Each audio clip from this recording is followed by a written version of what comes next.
বন্ধুরা, আমাদের চ্যানেলটিতে আপনাদের সবাইকে স্বাগত।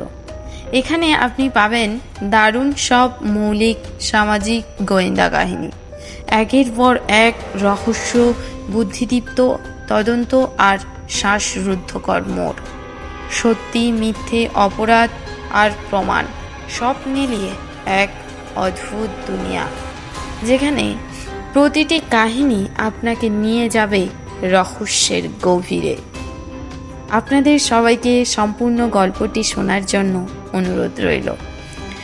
গল্পটি শুনে অবশ্যই আপনাদের মতামত জানাবেন আর চ্যানেলটি সাবস্ক্রাইব করতে ভুলবেন না। তাই হেডফোন পরে বসে পড়ুন, কারণ গল্প শুরু হচ্ছে ঠিক এখনই।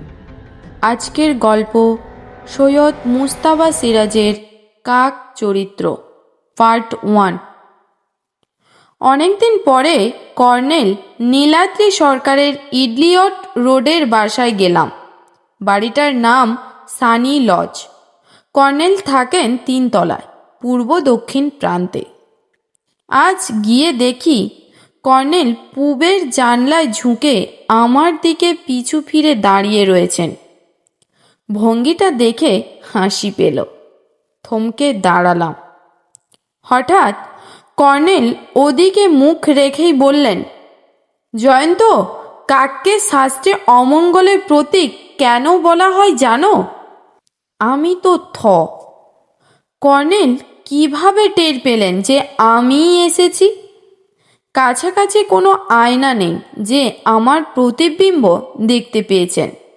কর্নেল এবার ঘুরে বললেন, বসো, তোমার পায়ের শব্দ শুনেই বুঝতে পেরেছি। পায়ের শব্দ শুনে? বলেন কি কর্নেল? ওটা অবাক হবার মতো কিছু নয়, নিতান্ত পর্যবেক্ষণের অভ্যাস। তবে সেই সঙ্গে তোমার সিগারেটের চেনা গন্ধটা আমাকে বলে দিয়েছে। বসো। বসলাম না, ওর পাশে গিয়ে জানালার বাইরে তাকালাম। নিচে একটা বস্তি এলাকা রয়েছে, তার মধ্যে অনেকগুলো গাছ আছে, নিম, কৃষ্ণচূড়া, শিমুল আর জামরুল। মধ্য কলকাতায় একটা পাড়াগা রয়ে গেছে, না দেখলে বিশ্বাস করা যায় না। নিম গাছটা প্রকাণ্ড, তার ডালপালা কালো করে বসে রয়েছে কয়েকশো কাক। তাই দেখছিলেন তাহলে? বললাম, কাক কিসের প্রতীক বলছিলেন যেন? অমঙ্গলের, বলে কর্নেল কোণের সোফায় বসে পড়লেন। এসো জয়ন্ত, আজ আমরা কাক নিয়ে কিছুক্ষণ আলোচনা করি। আমিও বসলাম। বসে বললাম, সাহেবদের শাস্ত্রে কাক নিয়ে কোনো প্রসঙ্গ নেই। কর্নেল বললেন, ঘেঁটে দেখিনি, কিন্তু যাই বলো জয়ন্ত, প্রাচীন ভারতীয়রা যে কাককে অমঙ্গলের সঙ্গে অর্থাৎ এভিলের সঙ্গে যুক্ত করেছেন, তার সঙ্গত কারণ আছে।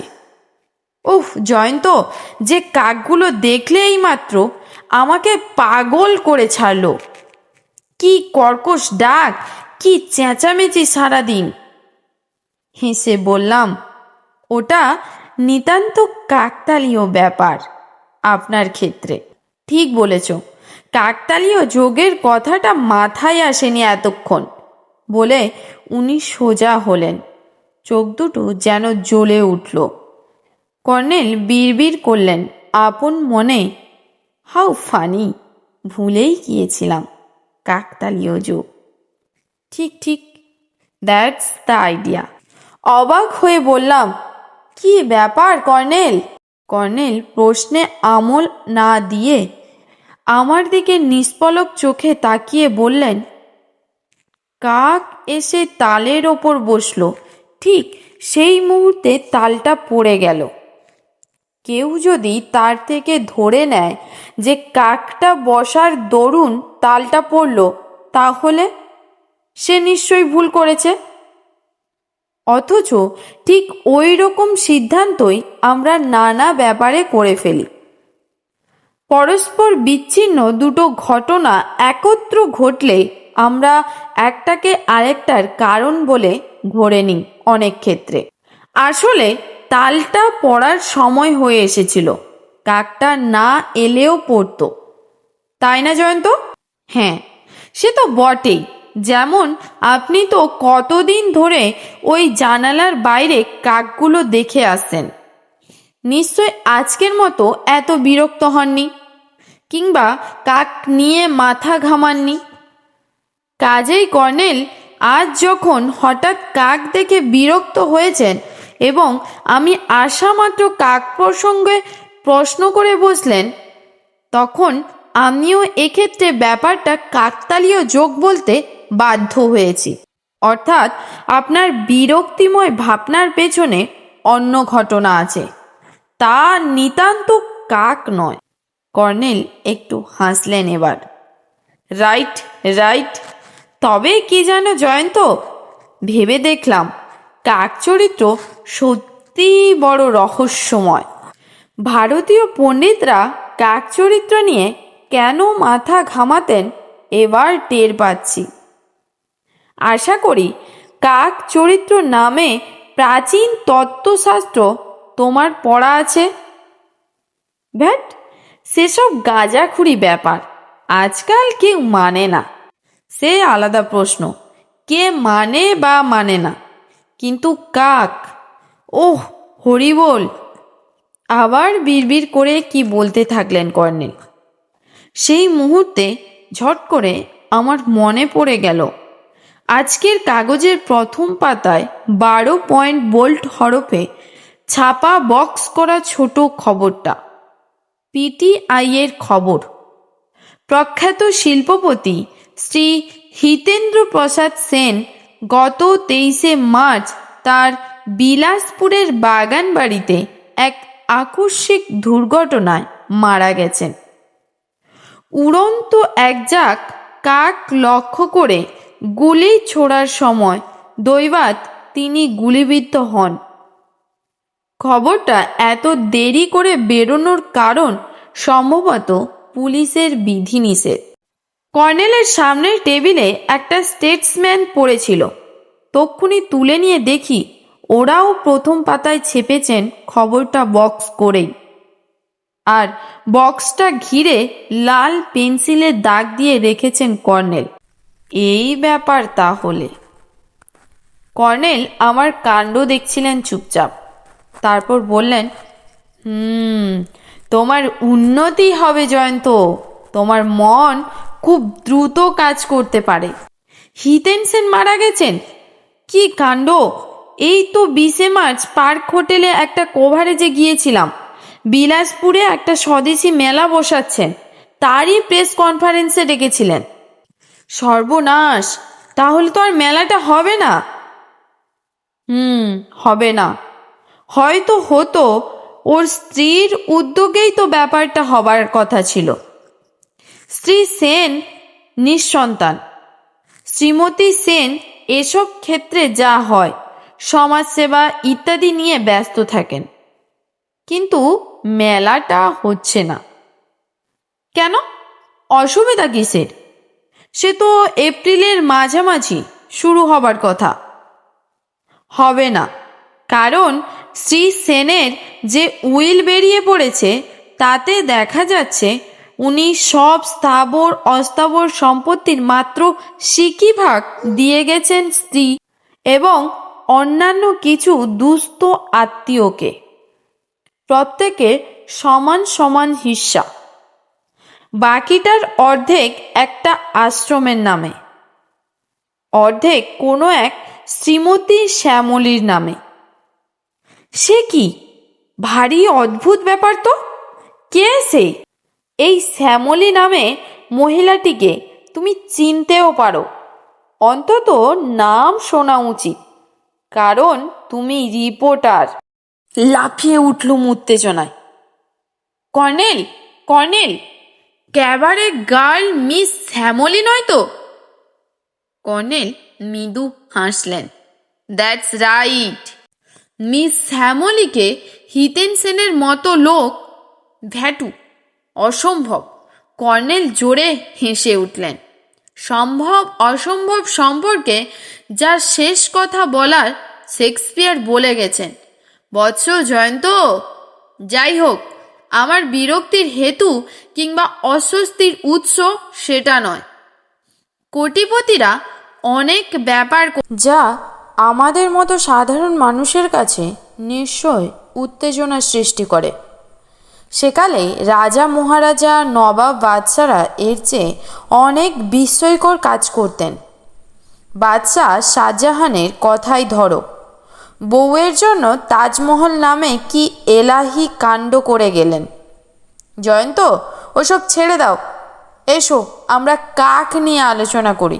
আর কাক, বিরক্ত হয়ে বললুম। আশ্চর্য কর্নেল, হিতেন সেন একটা ক্যাবারে নর্তকীকে অত সম্পত্তি দিয়ে গেলেন। ইস, কোনো মানে হয় এর? মাই ডিয়ার ইয়াং ম্যান, তুমি দেখছি নেহাত ছাপোষা মানুষের চোখে ব্যাপারটা দেখছো। ভুলে যাচ্ছ যে তুমি একজন সাংবাদিক। যেখানে সেখানে অজস্র সম্পদের অপচয় তোমাদের তো চোখে পড়ার কথা। সামাজিক বৈষম্যের বাস্তব নিদর্শন চারপাশে এত বেশি যে ও নিয়ে নতুন উত্তেজনা প্রকাশ করা বৃথা। তুমি রাজনৈতিক নেতা বা কর্মী নও, আমিও নই। তুমি আমি সমাজের উন্নতি বা সাম্য আনবার জন্য ব্যস্ত হয়ে উঠিনি। বলতে পারি বড়জোর, we have the feelings, we are conscious about the reality. কিন্তু আমরা এ ব্যাপারে নিতান্ত অসহায়। যাই হোক, আমি একজন অপরাধ বিজ্ঞানী এবং তুমি একজন রিপোর্টার হিসেবে এ মুহূর্তে শুধু ওই অমঙ্গলের প্রতীক কালো রঙের পাখি সম্পর্কে কিছু করতে পারি কিনা দেখা যাক। একটু হাসতে হলো। কাক নিয়ে কি করতে চান? সত্যে পৌঁছতে। তার মানে? একটু আগে আমরা কাকতালীয় যোগের কথা বলছিলাম জয়ন্ত, তাই না? হ্যাঁ, বলছিলুম তো। কর্নেল ডাকলেন, ষষ্ঠী, কফি। একটু পরে ষষ্ঠীচরণ নিঃশব্দে ট্রেতে কফির পট, কাপ আর একটা স্ন্যাক্সের প্যাকেট রেখে চলে গেল। কর্নেল তার উদ্দেশ্যে কতগুলো মিষ্টি বাক্য উৎসর্গ করে বললেন, কফি বানাও জয়ন্ত। কফির পেয়ালা হাতে না পাওয়া অবধি মুখ খুললেন না কর্নেল। একটা চুমুক দিয়ে বললেন, হিতেন সেনের মৃত্যুর ব্যাপারে তোমার কোনো বিস্ময় জাগছে না? না তো। উড়ন্ত কাক মারতে বন্দুক তুলেছিলেন। হয়তো পোশাকে কিংবা অন্য কিছুতে লেগে নলটা যথেষ্ট ওপরে উঠবার আগেই ট্রিগারে চাপ পড়েছিল, অ্যাক্সিডেন্ট হয়ে গেছে। এ তো খুবই স্বাভাবিক। আমার বিস্ময় জাগাচ্ছে উইলে মিস শ্যামলীকে। বাধা দিয়ে কর্নেল বললেন, অ্যাক্সিডেন্টের বর্ণনাটা অবিকল তোমার ধারণার সঙ্গে মিলে যাচ্ছে জয়ন্ত। পুলিশের রিপোর্ট এবং বিলাসপুর বাগানবাড়িতে যারা ছিলেন তাদের সকলের বর্ণনা ওই রকম। কিন্তু কাক আমাকে জ্বালাচ্ছে সারাক্ষণ। কেন? কর্নেল উত্তেজিত হলেন যেন। মাই ডিয়ার জয়ন্ত, এটা কেন তোমার কাছে অদ্ভুত মনে হচ্ছে না যে হিতেন সেন কাক মারতে বন্দুক তুলেছিলেন? আর কিছু নয়, স্রেফ কাক। হিতেন সেন মোটামুটি ভালো শিকারী ছিলেন, আমি জানি। বয়সেও এমন কিছু বুড়ো হননি।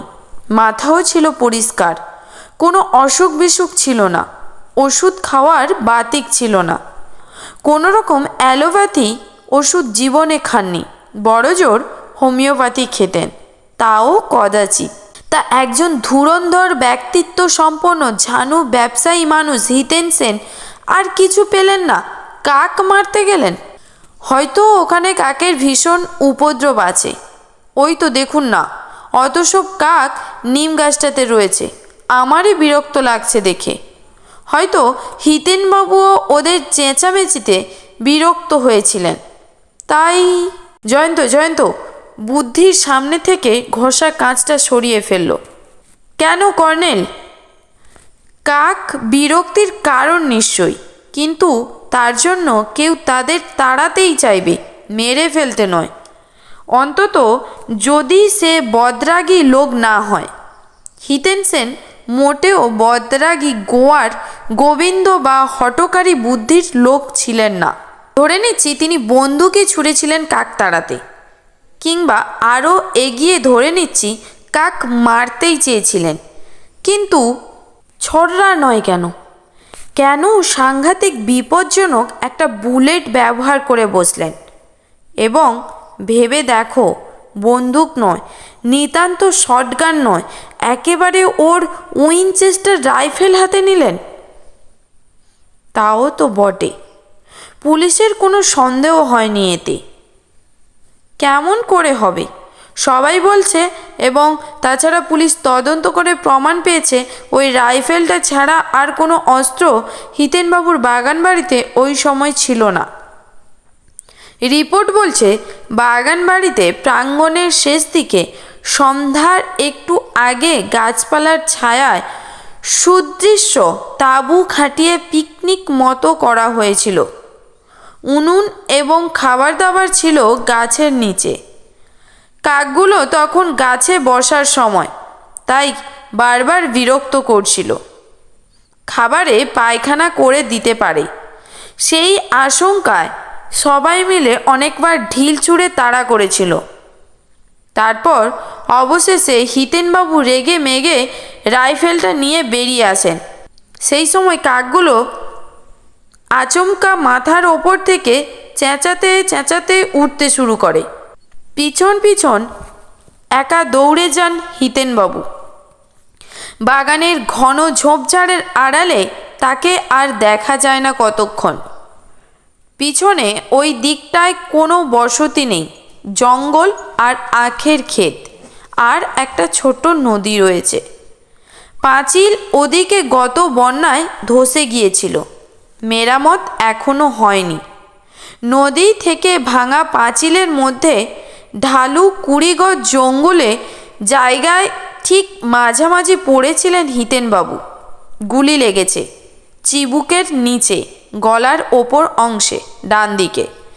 গুলি সোজা মগজে গিয়ে ঢুকেছে।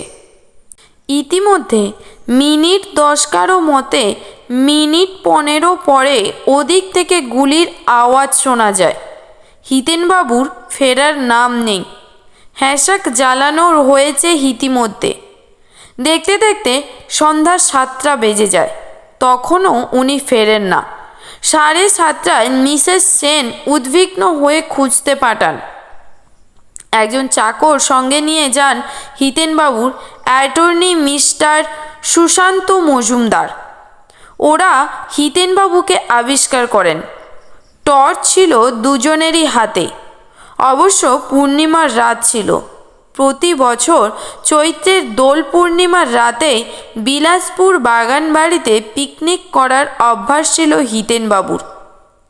জয়ন্ত, সমস্ত ব্যাপারটা বিচার করে আমার ধারণা হয়েছে পুলিশ এবং হিতেনবাবুর আত্মীয় স্বজনের সিদ্ধান্তটা যেন কাকতালীয়। তুমি কি বলো?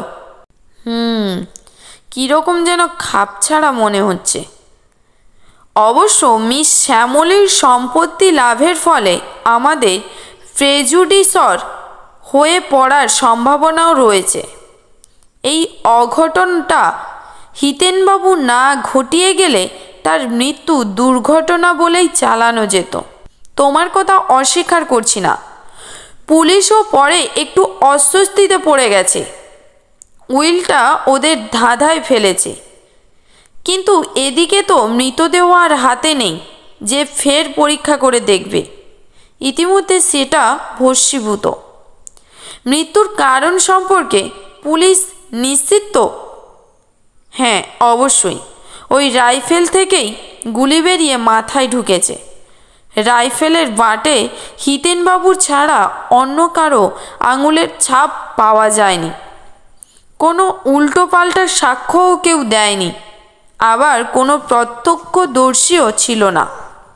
উদ্বিগ্ন মুখে বললুম, কর্নেল, তাহলে কি এটা খুনের ঘটনা বলে আপনি নিঃসংশয়?